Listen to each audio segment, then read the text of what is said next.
Навин, 10 глава. А като чул Иерусалимският цар Адониседек, че Исус предвзел Гай и го обрекал на изтребление, и че както сторил на Ерихон и на царя му, така сторил на Гай и на царя му, и че жителите на Гаваон сключили мир с Израел и останали между тях, оплашиха се много той и народът му, защото Гаваон беше голям град, като един от царските градове, и защото беше по-голям от Гай, и всичките му мъже бяха силни. Затова Иерусалимският цар Адониседек прати до Хебронския цар Уам, до Ярмутския цар Пирам, до Лахишкия цар Иафия и до Еглонския цар Девир да рекат: елате при мене и ми помогнете да поразим Гаваон, защото сключил мир с Исус и с израеляните. И така събраха се тези 5 морейски царе: Иерусалимският цар, Хебронският цар, Ярмутският цар, Лахишкият цар и Еглонският цар. И отидоха те и цялото им войство, разположиха стана си пред Гаваон и воюваха против него. Тогава гаваонците пратиха до Исус в стана при Галгал да кажат: да ни оттеглиш ръка от слугите си, скоро ела при нас и избави ни и помогни ни, защото се събраха против нас всичките морейски царе, които живеят в хълмистите места. И тъй Исус потегли от Галгал, той и всичките военни мъже с него, и всички силни и храбри мъже. И Господ каза на Исус: да не се обоиш от тях, защото ги предадох в ръката ти. Никой от тях няма да устои пред тебе. И Исус ги нападна внезапно, като беше пътувал цяла нощ от Галгал. И Господ ги смути пред Израел и ги порази с голямо поражение в Гаваон, и ги гони нагоре към Веторон, и ги разбиваше до Азека и до Макида. А като бягаха от Израел по склона на Веторон, Господ хвърляше по тях големи камъни от небето до Азека, да измряха. Умрелите от каменната градушка бяха повече от онези, които израеляните убиха с меч. Тогава в деня, когато Господ предаде морейците на израеляните, Исус говори на Господа, като каза пред очите на Израел: застани слънце над Гаваон и ти луна над долината Аелон. И слънцето застана и луната се спря, докато отмъщаваха людите на враговете си. Това не е ли записано в книгата на праведния? Слънцето застана сред небето и не бързаше да залезе почти цял ден. Такъв ден не е имало ни по-рано, ни по-после, когато Господ така да е слушал човешки глас, защото Господ воюваше за Израил. След това Исус и цял Израил с него се върнаха в стана при Галгал. А онези 5 царе побягнаха и се скриха в пещерата при Макида. И тъй известиха на Исус, казвайки: 5 царе са скрити в пещерата при Макида. И Исус каза: дотъркаляйте големи камъни до входа на пещерата и оставете там хора да пазят, а вие не спирайте, гонете враговете си и поразете най-изостаналите от тях. Не ги оставяйте да влязат в градовете си, защото Господ, вашия Бог, ги предаде в ръцете ви.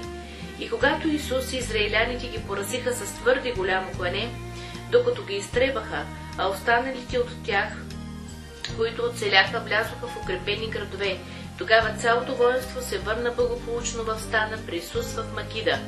Никой не обеля зъб против някого от израеляните. Тогава Исус каза: отворете входа на пещерата и доведете при мене онези 5 царе от пещерата. И сториха така. Доведоха при него онези 5 царе от пещерата: Иерусалимския цар, Хебронския цар, Ярмутския цар, Лахишкия цар и Еглонския цар. И като доведоха при Исус онези царе, Исус повика всички израелеви мъже и каза на военачалниците, които бяха ходили с него: приближете се, стъпете с нозете си върху вратовете на тези царе. И те се приближиха и стъпиха с нозете си върху вратовете им. Исус им каза още: не бойте се и не се страхувайте, бъдете силни и смели, понеже така ще стори Господ на всичките ви врагове, против които воювате. А след това Исус ги порази, уби ги и ги обеси на 5 дървета, и висяха на дърветата до вечерта. А при заре слънце Исус заповяда да ги снеха от дърветата, хвърлиха ги в пещерата, където се бяха крили, и при входа на пещерата сложиха големи камъни, които стоят там и до днес. В същия ден Исус превзе Макида и порази нея и царя и с меч, изтреби като обречени тях и колкото души имаше в нея, не остави оцелели. Стори на Макидския цар, както бе сторил на Ерихонския цар. След това Исус и цял Израил с него премина от Макида в Ливна и воюва против Ливна. И Господ предаде и нея и царя и в ръката на Израил, и порази с меча си нея и колкото души имаше в нея, не остави оцелели в нея, и стори на царя, както бе сторил на Ерихонския цар. После Исус и цял Израил с него премина от Ливна в Лахиш, разположи стан срещу него и воюва против него. И Господ предаде Лахиш в ръката на Израил, и привзеха го на втория ден, и поразиха с меча него и колкото души имаше в него, както бяха сторили в Ливна. Тогава Гезерският цар Орам дойде да помогне на Лахиш, но Исус поразяваше него и воинството му, докато не му остана ни един оцелял. И от Лахиш Исус и цял Израил с него премина в Еглон, разположиха стан срещу него и воюваха против него, и в същия ден го превзеха и го поразиха с меч. В същия ден Исус изтреби като обречени колкото души имаше в него, както бе сторил в Лахиш. После Исус и цял Израил с него отиде в Еглон, в Хеброн, и воюваха против него, и като го превзеха, поразиха с меч него, царя му, всичките му градове и колкото души имаше в него, не остави оцелели, както беше сторил в Еглон, изтреби него и колкото души имаше в него.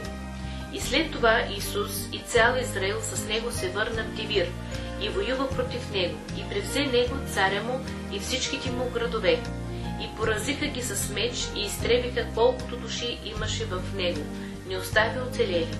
Стори на Дивир и на царя му, както беше сторил в Хеброн, и както бе сторил в Ливна и на царя му.